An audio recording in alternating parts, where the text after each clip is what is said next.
போன தடவை வாங்கின வாக்குகளை வாங்கிட்டீங்கன்னாவே பெரிய விஷயம்னு சொன்னாங்க. இப்போ அதோட 2 மடங்குக்கு மேலே வாக்குகளை வாங்கியிருக்கோம்.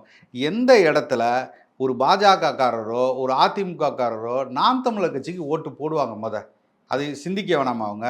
போன தடவை வாங்கின வாக்குகளை நீங்கள் வாங்கியிருக்கீங்க. அதை விட ஒரு கொஞ்சம் வாக்குகள் தான் அதிகமாக இருக்குது. இத்தனைக்கும் உங்களுக்கு அதிமுக போட்டியிடலை, பாஜக போட்டியிடலை, தமிழ்மான காங்கிரஸ் அந்த கட்சி எதிர்த்து நின்ன முதல்ல நின்ன கட்சி போட்டியில் யாருமே போட்டியில், நாம் தமிழர் மட்டும் தான் போட்டியிட்டது.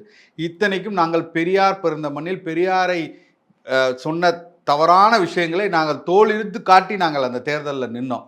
அப்பேற்பட்ட இடத்திலே எங்களுக்கு 2% மேலே வாக்குகள், 2 மடங்காக வாக்குகள் வந்திருக்கு. 24,000 வாக்குகள் வந்திருக்கு. நாங்கள் இதுவே கம்மின்னு தான் நாங்கள் சொல்கிறோம். நீங்கள் பணத்தை கொடுக்காமல் பயந்துட்டீங்க.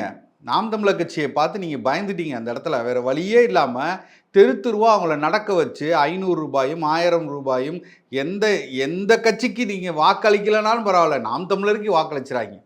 நீங்கள் நோட்டாக்கு வேணாலும் போடுங்க, ஆனால் நீங்கள் நாம் தமிழருக்கு வாக்களிச்சிடாங்கன்னு காசு கொடுத்த நிகழ்வுலாம் நடந்திருக்கங்க.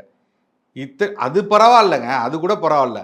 இது தொடர்ச்சியாக எல்லா தேர்தலும் கள்ள ஓட்டு போட்டாங்க.